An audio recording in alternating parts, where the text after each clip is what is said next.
Pernah nggak kamu merasa hidupmu seperti diawasi, seolah setiap langkahmu tidak pernah benar-benar sendirian? Tenang, ini bukan horor, dan ini bukan halusinasi. Kalau kamu lahir dengan weton pahing, besar kemungkinan apa yang kamu rasakan itu nyata. Karena dalam primbon Jawa tingkat tinggi, pahing bukan weton biasa. Ia adalah weton yang sejak lahir sudah dipasangi penuntun tak kasat mata. Dan yang mengejutkan, jumlahnya bukan satu. Primbon kuno menyebut, orang pahing berjalan bersama 3 roh penuntun, yang bekerja diam-diam mengatur arah hidup, menjaga dari kehancuran, dan menarik rezeki besar ke jalur hidupnya. Inilah alasan kenapa banyak orang pahing hidupnya naik turun ekstrim, sering lolos dari bahaya aneh. Rezekinya datang tiba-tiba, tapi ujiannya juga tidak main-main. Bahkan dalam beberapa naskah tua, pahing disebut sebagai weton yang dipilih, bukan sekedar dihitung. Masalahnya, kebanyakan orang pahing tidak sadar siapa yang menuntun mereka. Dan lebih berbahaya lagi, banyak yang melanggar pantangan hidupnya sendiri, hingga perlindungan itu perlahan menjauh. Kalau kamu pahing, atau punya pasangan, anak, orang tua, atau rekan dekat yang pahing, video ini bukan untuk hiburan semata. Ini adalah pengetahuan leluhur yang dulu tidak boleh dibuka sembarangan. Karena setelah kamu tahu siapa saja roh penuntun pahing, kamu akan paham satu hal penting. Kenapa hidupmu terasa berat, tapi tidak pernah hancur? Kenapa jalan rezekimu aneh, tapi selalu ada? Dan kenapa kamu tidak cocok hidup kecil? Sekarang, sebelum kita masuk ke rahasia 3 roh penuntun pahing satu persatu, saya minta satu hal sederhana dari kamu. Tulis di kolom komentar, pahing hadir, karo wetonmu pahing. Atau tulis, untuk pahing, kalau video ini kamu tonton demi orang yang kamu sayangi. Bukan mistis, ini soal niat dan kesadaran. Karena setelah ini, kita akan masuk ke pembahasan yang tidak semua orang kuat mendengarnya. Dan percayalah, kalau kamu memang pahing, video ini akan terasa seperti sedang membacakan hidupmu sendiri. Dalam primbon Jawa tingkat tinggi, nama Eyang Semar tidak pernah disebut sembarangan. Ia bukan sekadar tokoh wayang, bukan pula simbol hiburan rakyat. Semar adalah penjaga keseimbangan hidup, dan dalam konteks weton pahing, ia berperan sebagai penuntun jalur takdir. Orang pahing yang berada di bawah pengaruh Eyang Semar biasanya memiliki satu pola hidup yang sama. Hidupnya berat, tapi tidak pernah benar-benar hancur.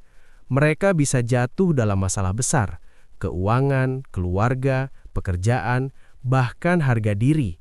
Namun selalu ada jalan keluar yang muncul di saat paling sempit.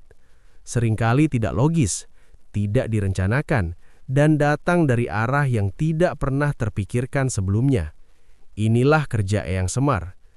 Primbon menyebut, Semar tidak memberi kemewahan instan. Ia membentuk dulu batin orang pahing, mematahkan ego, mengikis kesombongan, dan memaksa pemilik weton ini untuk belajar sabar di titik terendah hidupnya. Makanya, banyak pahing merasa, kenapa hidup saya selalu diuji dulu, baru diberi?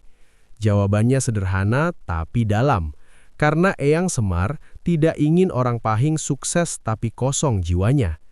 Ciri-ciri kuat orang pahing yang dituntun Eyang Semar antara lain, tidak cocok jalan pintas, rizki datang setelah niatnya lurus, selalu diberi peringatan hidup sebelum celaka besar, punya intuisi tajam saat mengambil keputusan penting. Bahkan dalam beberapa catatan primbon tua, disebutkan bahwa orang pahing yang sering selamat dari kecelakaan, fitnah, atau kehancuran mendadak adalah mereka yang sedang ditarik pundaknya oleh Eyang Semar. Namun, perlu dicatat satu hal penting. Eyang Semar mudah menjauh bila orang pahing sombong saat berhasil, merendahkan orang lain, melupakan asal-usul dan leluhur, dan mengingkari janji hidup yang pernah diucapkan dalam hati. Saat Semar menjauh, orang pahing akan merasa hidupnya kering, berat, dan penuh hambatan kecil yang menjengkelkan, bukan karena dihukum, melainkan karena penuntun sedang diam. Primbon mengajarkan, cara paling sederhana menjaga hubungan dengan Eyang Semar bukan ritual rumit, melainkan sikap hidup, jujur pada diri sendiri, rendah hati saat naik, dan tidak lupa bersyukur saat lolos dari masalah. Jika ini dijaga, Eyang Semar akan terus membuka jalan, meski jalannya tidak selalu mudah, namun selalu mengarah pada keselamatan dan kematangan hidup. Dan inilah alasan kenapa orang Pahing sering terlihat biasa saja, padahal di balik itu, hidupnya sedang diarahkan menuju sesuatu yang jauh lebih besar. Dalam Primbon Jawa, nama Banaspati sering disalahpahami. Banyak yang langsung mengaitkannya dengan energi gelap, amarah, atau gangguan gaib. Padahal, Banaspati putih adalah bentuk yang berbeda. Ia adalah penjaga energi panas yang suci, bukan perusak. Dan menariknya, weton Pahing adalah salah satu weton yang paling kuat resonansinya dengan Banaspati putih. Orang Pahing memiliki aura yang disebut primbon sebagai panas hidup. Bukan panas emosi, melainkan energi batin yang aktif, bergerak, dan mudah menarik perhatian, baik perhatian manusia maupun makhluk tak kasat mata. Inilah alasan kenapa banyak orang Pahing mudah disukai, tapi juga gampang memancing iri, sering jadi bahan omongan tanpa sebab jelas, auranya terasa menekan saat sedang fokus atau diam. Banaspati putih berfungsi sebagai tameng alami bagi aura ini. Ia menjaga agar panas hidup Pahing tidak bocor, tidak diserang, dan tidak disedot oleh niat buruk orang lain. Dalam prakteknya, perlindungan ini terlihat dari hal-hal kecil tapi nyata. Niat jahat orang lain sering berbalik arah, gosip dan fitnah cepat reda, santet atau kiriman lemah sering mental sendiri. Musuh justru celaka oleh rencananya sendiri. Primbon menyebut ini sebagai pantulan energi. Namun ada hukum yang sangat tegas di sini. Banaspati putih hanya melindungi orang Pahing yang menjaga kendali diri. Begitu Pahing mudah meledak, suka memaki, dengki dan iri, menyimpan niat buruk berlarut-larut, maka panas hidupnya berubah menjadi panas liar. Dan Banaspati putih tidak mau menjaga energi yang kotor. Saat itu terjadi, orang Pahing akan mulai merasa mudah capek tanpa sebab, emosi cepat naik, rezeki ada tapi cepat habis, hubungan sosial sering tegang. Ini bukan kutukan. Ini tanda pelindung sedang menarik jarak.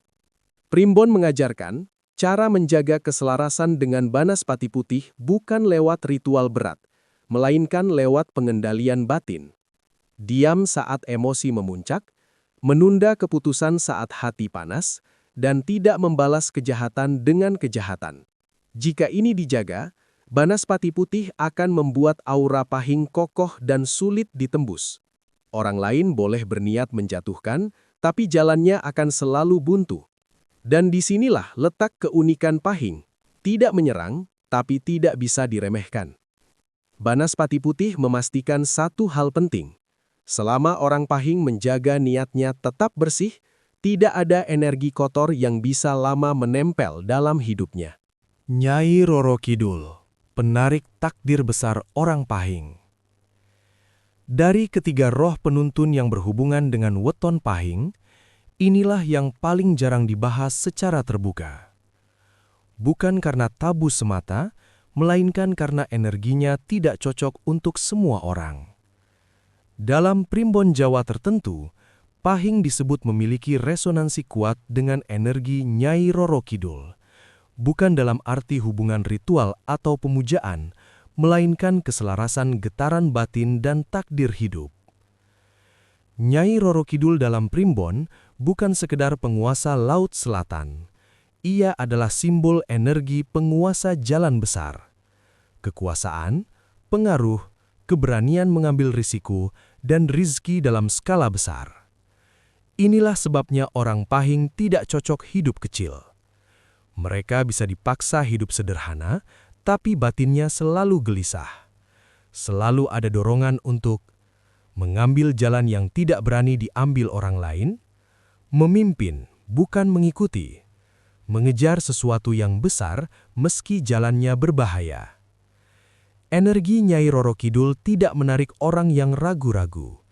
Ia hanya selaras dengan Pahing yang berani menanggung konsekuensi hidupnya sendiri. Tanda-tanda Pahing yang tersentuh energi ini antara lain, rizki datang dalam jumlah besar tapi tidak rutin. Hidup dihadapkan pada keputusan ekstrim. Sering dipanggil ke jalur hidup yang tidak umum. Naik turun hidupnya tajam, bukan datar. Primbon menyebut ini sebagai takdir ombak besar. Kalau berani mengendalikan, orang Pahing bisa sampai jauh. Tapi kalau ragu dan setengah hati, ombak itu bisa menenggelamkan. Inilah bedanya energi ini dengan penuntun lain. Eyang Semar menuntun dengan kebijaksanaan. Banaspati Putih melindungi dengan tameng. Namun Nyai Roro Kidul menguji dengan keberanian. Ia tidak memberi rizki kecil.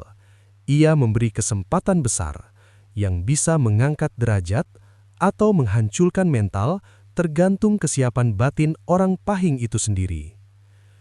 Primbon menegaskan satu pantangan penting bagi Pahing yang membawa energi ini. Jangan hidup setengah-setengah. Setengah jujur, setengah berani, setengah niat. Itu yang paling berbahaya. Saat Pahing berani lurus dengan jalannya, energi ini justru akan membuka pintu yang orang lain bahkan tidak tahu ada. Dan di titik itulah banyak orang berkata, kenapa hidup dia ekstrim tapi kok selalu dapat jalan? Karena yang menuntun bukan energi kecil, melainkan energi takdir besar yang tidak bisa dipanggil sembarangan. Itulah Nyai Roro Kidul dalam konteks Pahing. Bukan untuk ditakuti, tapi untuk dipahami dan disejajarkan dengan kedewasaan batin. Jika orang Pahing mampu menjaga niat, keberanian, dan tanggung jawab hidupnya, maka energi ini akan menjadi penarik kelimpahan yang tidak masuk hitungan biasa. Setelah memahami kelima lapisan ini, satu hal menjadi jelas. Pahing bukan weton untuk hidup biasa. Sejak lahir, orang Pahing membawa muatan takdir yang lebih berat dari kebanyakan weton lain. Bukan karena ingin menyusahkan, melainkan karena jalannya memang disiapkan untuk sesuatu yang besar. Eyang Semar membentuk batin agar kuat. Banaspati Putih menjaga agar aura tetap utuh. Energi Nyai Roro Kidul mendorong keberanian menuju jalan besar. Pantangan hidup menjaga keseimbangan ketiganya. Jika satu saja diabaikan, hidup Pahing akan terasa berat tanpa arah. Namun, saat semuanya selaras, hidup Pahing akan terasa dipegang, meski jalannya tidak selalu mudah. Primbon Jawa menyebut fase ini sebagai dibukakan dalan, yaitu saat seseorang tidak lagi mengejar hidup, melainkan hidup datang menjemputnya. Ciri Pahing yang sudah berada di jalur ini antara lain, rezeki datang lewat kesempatan, bukan belas kasihan. Musibah besar berubah menjadi pelajaran, bukan kehancuran. Lingkar pertemanan menyempit, tapi berkualitas. Keputusan hidup terasa berat, tapi jarang salah. Inilah fase di mana banyak orang berkata, dia tidak banyak bicara, tapi jalannya kok jadi? Karena di titik ini, orang Pahing sudah tidak melawan takdirnya sendiri. Primbon menegaskan, kesalahan terbesar orang Pahing adalah menunda kedewasaan batin. Merasa belum siap, padahal hidup sudah memanggil. Takut melangkah besar, tapi lelah hidup kecil. Padahal, begitu Pahing berani berdiri penuh di jalannya, penuntun yang selama ini diam akan mulai bekerja lebih nyata. Bukan dengan keajaiban instan, melainkan dengan sinkronisasi hidup. Orang yang tepat muncul, kesempatan terbuka, dan rintangan besar justru menghilang sendiri. Disinilah pesan terakhir Primbon untuk Pahing. Jangan minta hidup ringan. Mintalah batin yang kuat. Karena hidup ringan hanya sementara, tapi batin yang kuat akan mengantarkan Pahing ke kelimpahan yang tidak bisa dihitung dengan logika biasa. Jika kamu Pahing dan merasa video ini seperti sedang membacakan hidupmu, itu bukan kebetulan. Itu tanda kamu sudah siap mendengar. Dan dalam Primbon, yang siap mendengar, biasanya juga siap melangkah. Sampai di titik ini, kalau kamu merasa video ini bukan sekadar tontonan, itu wajar. Karena pembahasan tentang pahing memang bukan untuk semua orang. Ini tentang memahami arah hidup, bukan menakut-nakuti atau menjanjikan keajaiban. Primbon Jawa sejak dulu tidak pernah berkata bahwa hidup akan selalu mudah. Yang diajarkan adalah bagaimana manusia selaras dengan jalannya sendiri. Dan bagi pahing, jalannya memang lebih berat, tapi juga lebih luas. Kalau selama ini kamu merasa hidupmu sering diuji lebih dulu, tidak cocok hidup kecil, dan selalu ditarik ke keputusan besar, maka sekarang kamu tahu satu hal penting. Itu bukan kesialan. Itu tanda hidup sedang membentukmu, bukan menghancurkanmu. Namun ingat, pengetahuan tanpa kesadaran hanya akan lewat. Primbon tidak bekerja pada orang yang hanya ingin tahu, tapi pada mereka yang siap memperbaiki sikap hidupnya. Karena itu, sebelum video ini benar-benar kamu tutup, luangkan beberapa detik untuk bertanya pada diri sendiri. Apakah aku sudah jujur pada jalanku? Apakah aku berani penuh atau masih setengah-setengah? Dan apakah aku sudah menghormati hidup yang sedang membentukku? Jika pertanyaan itu terasa menusuk, bukan berarti kamu salah. Artinya, kamu sedang bangun.